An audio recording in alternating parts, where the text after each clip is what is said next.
Assalamualaikum warahmatullahi wabarakatuh. Kami dari kelompok 3 dengan saya sendiri Latifah Rajabiah, Mary Melani, Muhammad Yusuf Rizki, Kurota Ayun, dan Muhammad Salman Soleh. Kami akan memaparkan modul 8 yang berjudul Telaah Kurikulum. Kurikulum yang kita ambil adalah kurikulum merdeka. Apa itu kurikulum merdeka? Kurikulum merdeka adalah kurikulum dengan pembelajaran yang beragam. Kurikulum merdeka berfokus pada konten yang esensial agar peserta didik memiliki cukup waktu untuk mendalami konsep dan menguatkan kompetensi. Mengapa kita memerlukan kurikulum merdeka? Dari berbagai studi nasional dan internasional menunjukkan bahwa Indonesia telah mengalami krisis pembelajaran yang cukup lama. Studi ini banyak menyebutkan bahwa anak-anak Indonesia tidak mampu memahami bacaan sederhana ataupun memahami konsep matematika dasar.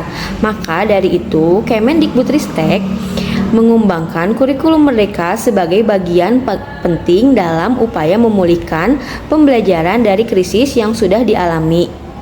Dasar-dasar hukum implementasi kurikulum merdeka. Yang pertama, Permendikbudristek nomor 5 tahun 2022 tentang standar kompetensi lulusan pada jenjang PAUD, SD, dan juga sekolah menengah. Yang kedua, Permendikbud nomor 7 tahun 2022 berisi tentang standar isi. Yang ketiga, Permendikbudristek nomor 56 tahun 2022 tentang pedoman penerapan kurikulum dalam rangka pemulihan pembelajaran. Yang keempat, Keputusan Kepala BSKAP tentang capaian pembelajaran pada pendidikan anak usia dini, sekolah dasar, dan juga pendidikan menengah pada kurikulum merdeka. Yang kelima, Keputusan Kepala BSAKP tentang dimensi elemen dan subelemen profil pelajar Pancasila pada kurikulum merdeka. Unggulan dari kurikulum merdeka adalah yang pertama, lebih sederhana dan mendalam, di mana materinya fokus pada materi esensial dan mengembangkan kompetensi peserta didik pada fasenya. Belajar menjadi lebih mendalam, bermakna, dan tidak terburu-buru serta menyenangkan. Yang kedua, lebih merdeka. Guru dapat mengajar sesuai tahapan, capaian, dan perkembangan peserta didik. Sekolah memiliki wewenang untuk mengembangkan dan mengelola kurikulum dan pembelajaran esensial sesuai dengan karakteristik satuan pendidikan pada peserta didik. Yang ketiga, lebih relevan dan interaktif. Pembelajaran melalui kegiatan proyek memberikan kesempatan yang lebih luas kepada peserta didik untuk secara aktif mengeksplorasi isu-isu aktual, misalnya isu lingkungan dan kesehatan, dan untuk mendukung pengembangan karakter dan kompetensi profil pelajar Pancasila. Kurikulum merdeka menjadi pilihan. Alasannya, yang pertama, Kemendikbudristek ingin menegaskan bahwa sekolah memiliki kewenangan dan bertanggung jawab untuk mengembangkan kurikulum yang sesuai kebutuhan dan konteks masing-masing sekolah. Yang kedua, dengan kebijakan opsi kurikulum ini, proses perubahan kurikulum nasional diharapkan dapat menjadi lancar dan bertahap. Kriteria sekolah yang boleh menerapkan kurikulum merdeka. Kriterianya hanya ada satu, yaitu berminat menerapkan kurikulum merdeka untuk memperbaiki pembelajaran. Kepala sekolah atau madrasah yang ingin menerapkan kurikulum merdeka akan diminta untuk mempelajari materi yang disiapkan oleh Kemendikbudristek tentang konsep kurikulum. Selanjutnya, jika setelah mempelajari kurikulum tersebut, sekolah memutuskan untuk mencoba menerapkannya, mereka akan diminta untuk mengisi formulir pendaftaran dan sebuah survei. Struktur kurikulum di SD dalam penerapan kurikulum merdeka itu ada 3 fase. Fase pertama adalah fase A untuk kelas 1 dan kelas 2, fase B untuk kelas 3 dan kelas 4, dan fase C untuk kelas 5 dan kelas 6. Satuan pendidikan di SD dapat mengorganisasikan muatan pembelajaran menggunakan pendekatan mata pelajaran ataupun tematik. Proporsi bahan belajar di SD terbagi menjadi 2, yaitu 1. Pembelajaran intrakurikuler. Yang kedua, proyek penguatan profil Pancasila dialokasikan sekitar 20% beban belajar per tahun. Berikut adalah alokasi waktu mata pelajaran di SD di kelas 1. Jumlahnya ada 1080 total jam pelajaran per tahunnya. Kelas 2, kelas 3 sampai kelas 5 dan kelas 6. Hal esensial kurikulum merdeka di jenjang SD, penguatan kompetensi yang mendasar pemerintah holistik. Untuk memahami lingkungan sekitar, maka pelajaran IPA dan IPS digabungkan sebagai mata pelajaran ilmu pengetahuan alam dan sosial yang disingkat menjadi IPAS. Integrasi Computational Thinking dalam mata pelajaran Bahasa Indonesia, Matematika, dan IPAS. Bahasa Inggris sebagai mata pelajaran pilihan.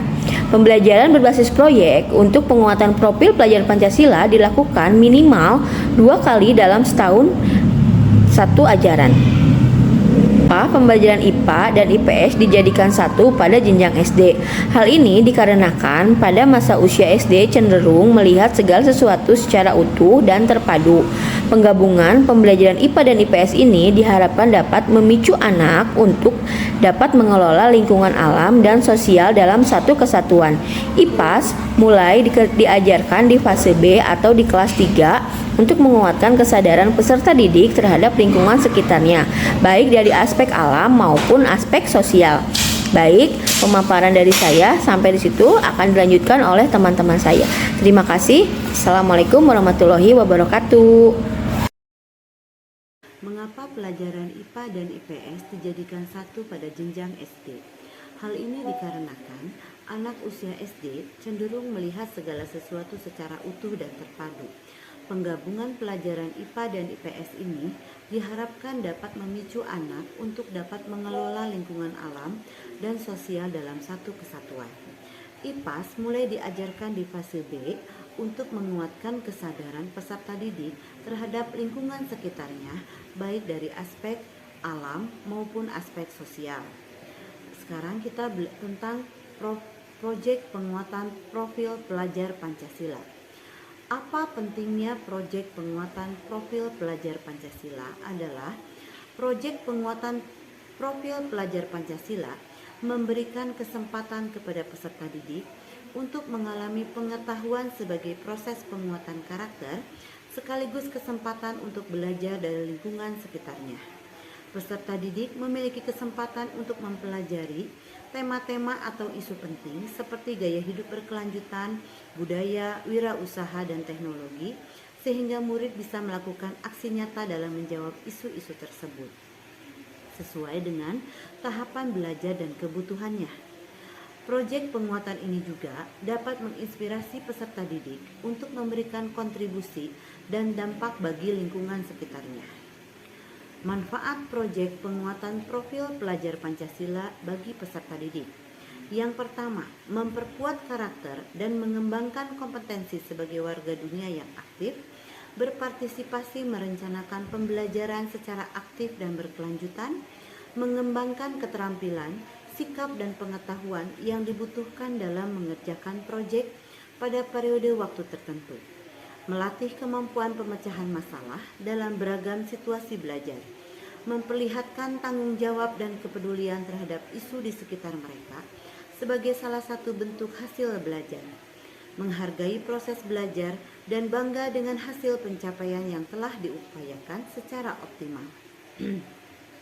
Manfaat P5 bagi sekolah, menjadikan sekolah sebagai sebuah ekosistem yang terbuka untuk partisipasi dan keterlibatan masyarakat, menjadikan sekolah sebagai organisasi pembelajaran yang berkontribusi kepada lingkungan dan komunitas di sekitarnya.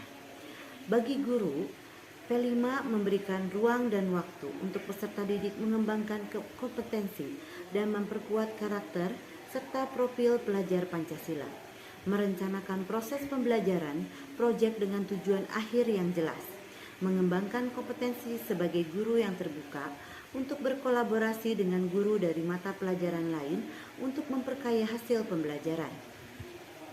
Tema-tema dalam P5 jenjang SD ada 5. Yang pertama adalah gaya hidup berkelanjutan, kearifan lokal, Bhinneka Tunggal Ika, rekayasa dan teknologi, serta yang kelima adalah kewirausahaan.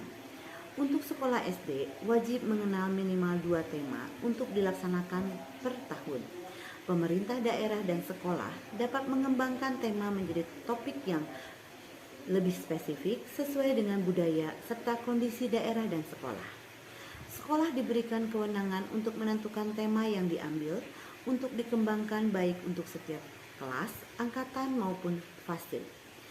Sesuai dengan apa yang dikutip dari Ki Hajar Dewantara, perlulah anak-anak taman siswa kita dekatkan hidupnya kepada peri kehidupan rakyat agar supaya mereka tidak hanya memiliki pengetahuan saja tentang hidup rakyatnya, akan tetapi juga dapat mengalaminya sendiri dan kemudian tidak hidup berpisah dengan rakyat.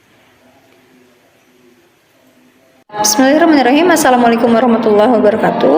Baik, saya akan melanjutkan mengenai prinsip pengembangan kurikulum operasional di satuan pendidikan. Yang pertama yaitu berpusat pada peserta didik. Profil pelajar Pancasila selalu menjadi rujukan pada semua tahapan dalam penyusunan kurikulum operasional sekolah. Yang kedua, kontekstual, menunjukkan kekhasan dan kesesuaian dengan karakteristik satuan pendidikan, konteks sosial budaya dan lingkungan. Yang ketiga yaitu esensial, yaitu memuat semua unsur informasi penting atau utama yang dibutuhkan dan digunakan di satuan pendidikan. Yang keempat, akuntabel, dapat dipertanggungjawabkan karena berbasis data dan aktual. Yang kelima, melibatkan berbagai pemangku kepentingan. Lalu, komponen kurikulum operasional satuan pendidikan. Komponen kurikulum operasional yang dikembangkan dan digunakan di satuan pendidikan terdiri atas 3. Yang pertama yaitu karakteristik satuan pendidikan, yang kedua visi, misi, dan tujuan satuan pendidikan, yang ketiga pengorganisasian pembelajaran dan perencanaan pembelajaran. Satuan pendidikan memiliki keleluasaan untuk menentukan format dan sistematika penyusunan kurikulum operasional satuan pendidikan. Lalu, capaian pembelajaran. Apa itu capaian pembelajaran? Capaian pembelajaran atau bisa disingkat sebagai CP adalah kompetensi minimum yang harus dicapai peserta didik untuk setiap mata pelajaran. CP dirancang dengan mengacu pada standar kompetensi lulusan atau disingkat SKL dan standar isi, sebagaimana kompetensi inti dan kompetensi dasar dalam kurikulum 2013 dirancang. Nah, dalam CP, strategi yang semakin dikuatkan untuk mencapai tujuan tersebut adalah dengan mengurangi cakupan materi dan perubahan tata cara penyusunan capaian yang menekankan pada fleksibilitas dalam pembelajaran. Nah, lalu ada penggunaan fase. Perbedaan lain antara KIKD dalam kurikulum 2013 dengan capaian pembelajaran dalam kurikulum Merdeka adalah rentang waktu yang dialokasikan untuk mencapai kompetensi yang ditargetkan. Sementara KIKD ditetapkan per tahun. CP dirancang berdasarkan fase-fase. Nah, fase-fase untuk SD ada 3. Yang pertama yaitu fase A, umumnya untuk kelas 1 dan kelas 2 SD.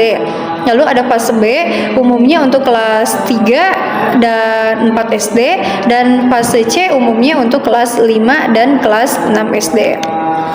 Nah, lalu ada perangkat ajar. Nah, ada 3 perangkat ajar yang baru dikembangkan dari dalam kurikulum Merdeka, yaitu yang pertama ada modul ajar, yang kedua ada alur tujuan pembelajaran, dan yang ketiga yaitu proyek penguatan profil pelajar Pancasila. Nah, modul ajar merupakan pengembangan dari rencana pelaksanaan pembelajaran atau RPP, yang dulunya itu RPP ya, yang dilengkapi dengan panduan yang lebih terperinci, termasuk lembar kegiatan siswa dan asesmen untuk mengukur ketercapaian tujuan pembelajaran. Nah, dengan menggunakan modul ajar, diharapkan proses belajar menjadi lebih fleksibel karena tidak tergantung pada konten dalam buku teks, kecepatan serta strategi pembelajaran juga dapat sesuai dengan kebutuhan peserta didik, sehingga diharapkan setiap siswa dapat mencapai kompetensi minimum yang ditargetkan. Nah, contoh-contoh alur tujuan pembelajaran atau disingkat sebagai ATP atau urutan pembelajaran adalah komponen untuk menyusun silabus. Nah, ATP diharapkan dapat membantu satuan pendidikan dan pendidik mengembangkan langkah-langkah atau alur pembelajaran berdasarkan capaian pembelajaran yang telah ditetapkan. Nah, perangkat ajar didistribusikan melalui platform digital yang dikembangkan Kemendikbudristek agar dapat diakses lebih luas dalam jangka waktu yang cepat. Nah, selain itu, penggunaan perangkat ajar juga akan lebih mudah untuk memilih perangkat ajar sesuai dengan kebutuhannya dalam platform tersebut. Nah, ini ada di platform Merdeka Mengajar atau PMM. Nah, lalu di mana posisi mata pelajaran muatan lokal dalam struktur kurikulum? Nah, pembelajaran muatan lokal dapat dilakukan melalui 3 metode. Yang pertama yaitu mengintegrasikan muatan lokal ke dalam mata pelajaran lain. Yang kedua, mengintegrasikan muatan lokal ke dalam tema proyek penguatan profil pelajar Pancasila. Yang ketiga, mengembangkan mata pelajaran khusus muatan lokal yang berdiri sendiri sebagai bagian dari program intrakurikuler. Lalu, nah, di sini ada bahasa Inggris semakin dianjurkan untuk mulai diajarkan sejak jenjang SD. Nah, hal ini didorong oleh 3 hal. Yang pertama, bahasa Inggris sebagai kebutuhan seluruh anak Indonesia. Yang kedua, keselarasan kurikulum bahasa Inggris. Dan yang ketiga, pemerataan kualitas pembelajaran. Nah, untuk dapat berkomunikasi lintas budaya dan antar bangsa serta berperan aktif sebagai masyarakat dunia, keterampilan bahasa Inggris merupakan kebutuhan dasar yang perlu dimiliki seluruh anak Indonesia. Nah, kemampuan berbahasa Inggris juga berpotensi untuk menjadi faktor yang berkontribusi pada kesenjangan kualitas belajar antar siswa dan antar satuan pendidikan. Nah, meskipun bahasa Inggris perlu diajarkan sejak SD, namun dalam jangka pendek mata pelajaran ini belum dapat menjadi mata pelajaran wajib, namun di sebagian sekolah sudah menjadi wajib gitu untuk beberapa sekolah. Nah, lalu apa yang perlu orang tua siapkan ketika satuan pendidikan anak mereka menerapkan kurikulum merdeka? Nah, yang pertama yaitu dukungan dari orang tua. Nah, dukungan dari orang tua merupakan salah satu kunci keberhasilan penerapan kurikulum merdeka. Orang tua bisa menjadi teman dan pendamping belajar bagi anak, memahami kompetensi yang perlu dicapai anak pada fasenya. Orang tua dapat pula mempelajari buku-buku teks yang digunakan dari kurikulum merdeka melalui buku kemdikbud.go.id. Nah, lalu bagaimana kurikulum merdeka bisa terus diterapkan secara berkelanjutan? Yang pertama yaitu regulasi yang fundamental, misalnya peraturan pemerintah nomor 57 tahun 2021 tentang standar nasional pendidikan. Dari sistem asesmen, kurikulum harus didampingi sistem penilaian atau asesmen yang baik sebagaimana asesmen nasional atau disingkat sebagai AN. Nah, dukungan publik menjadi hal krusial lainnya dalam keberlanjutan penerapan kurikulum. Dukungan publik yang kuat akan sulit menggoyahkan pergantian kebijakan. Nah, itu sekian dari saya. Terima kasih. Wassalamualaikum warahmatullahi wabarakatuh. Assalamualaikum warahmatullahi wabarakatuh. Saya Muhammad Yusuf Rizky Hamdani akan melanjutkan presentasi yaitu mengenai pembelajaran dan penilaian. Prinsip pembelajaran. 1. Pembelajaran dirancang dengan mempertimbangkan tahap perkembangan dan tingkat pencapaian peserta didik saat ini, sesuai dengan kebutuhan belajar, serta mencerminkan karakteristik dan perkembangan peserta didik yang beragam, sehingga pembelajaran menjadi bermakna dan menyenangkan. 2. Pembelajaran dirancang dan dilaksanakan untuk membangun kapasitas untuk menjadi pembelajar sepanjang hayat. 3. Proses pembelajaran mendukung perkembangan kompetensi dan karakter peserta didik secara holistik. 4. Pembelajaran yang relevan, yaitu pembelajaran yang dirancang sesuai konteks, lingkungan, dan budaya peserta didik, serta melibatkan orang tua dan komunitas sebagai mitra. 5. Pembelajaran berorientasi pada masa depan yang berkelanjutan. Selanjutnya, prinsip penilaian atau asesmen. Yang nomor 1, asesmen merupakan bagian terpadu dari proses pembelajaran, fasilitas pembelajaran, dan penyediaan informasi yang holistik sebagai umpan balik untuk pendidik, peserta didik, dan orang tua atau wali agar dapat membantu mereka dalam menentukan strategi pembelajaran selanjutnya. Nomor 2-nya, asesmen dirancang dan dilakukan sesuai dengan fungsi asesmen tersebut dengan keleluasaan untuk menentukan teknik dan waktu pelaksanaan asesmen agar efektif mencapai tujuan pembelajaran. Yang ketiga, asesmen dirancang secara adil, profesional, valid, dan dipercaya atau reliable untuk menjelaskan kemajuan belajar, menentukan keputusan tentang langkah, dan sebagai dasar untuk menyusun program pembelajaran yang sesuai selanjutnya. 4. Laporan kemajuan belajar dan pencapaian peserta didik bersifat sederhana dan informatif, memberikan informasi yang bermanfaat tentang karakter dan kompetensi yang dicapai serta strategi tindak lanjut. 5. Hasil asesmen digunakan oleh peserta didik, pendidik, tenaga kependidikan, dan orang tua atau wali sebagai bahan refleksi untuk meningkatkan mutu pembelajaran. Selanjutnya, kurikulum merdeka tanpa kriteria ketuntasan minimal atau KKM. Apakah kriteria ketuntasan minimal atau KKM masih berlaku pada kurikulum merdeka? Ketuntasan hasil belajar tidak lagi diukur dengan kriteria ketuntasan minimal atau KKM yang berupa nilai kuantitatif. Kriteria untuk menentukan kelayakan peserta didik untuk melanjutkan ke jenjang atau kelas berikutnya merupakan keputusan guru dan satuan pendidikan. Jika tidak ada KKM, bagaimana guru menentukan capaian belajar peserta didik sudah memadai atau belum?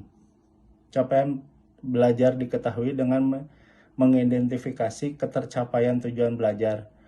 Guru diberikan keleluasaan untuk menentukan kriteria ketercapaian pembelajaran sesuai tujuan pembelajaran. Bagaimana mengukur ketercapaian pembelajaran? Satuan pendidikan dan pendidik memiliki kriteria masing-masing dalam menentukan kriteria ketercapaian tujuan pembelajaran.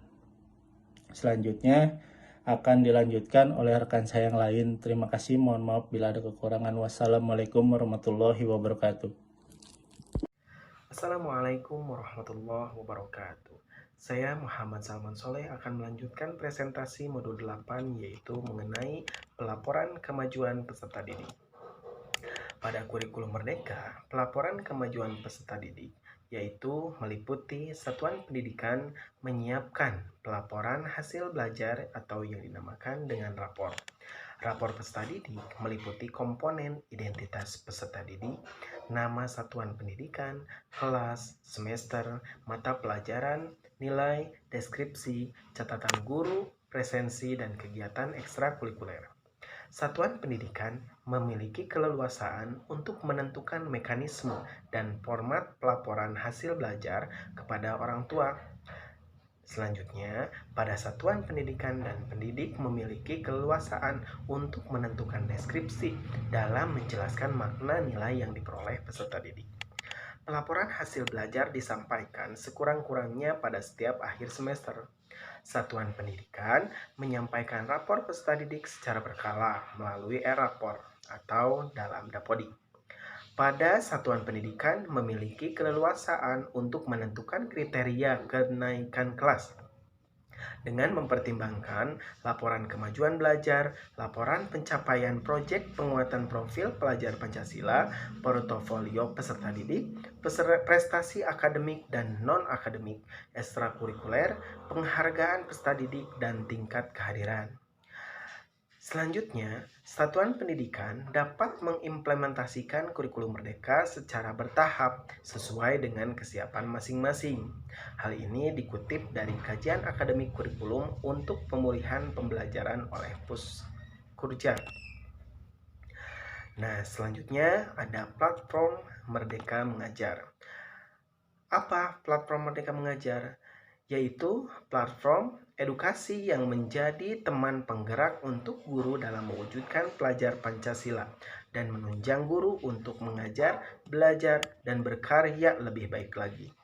Nah, marilah teman-teman untuk kita lebih mudah mempelajari kurikulum merdeka ini, Yuk unduh materi platform Merdeka Mengajar melalui link berikut ini. Tidak ada dampak jika satuan pendidikan memilih atau mendaftar kurikulum merdeka, tetapi kurikulum merdeka sebagai upaya pemulihan pembelajaran memiliki keunggulan-keunggulan, yaitu lebih sederhana dan mendalam, lebih merdeka, lebih relevan dan interaktif. Nah, selanjutnya daftar pustaka yang kami rujuk untuk modul 8 ini adalah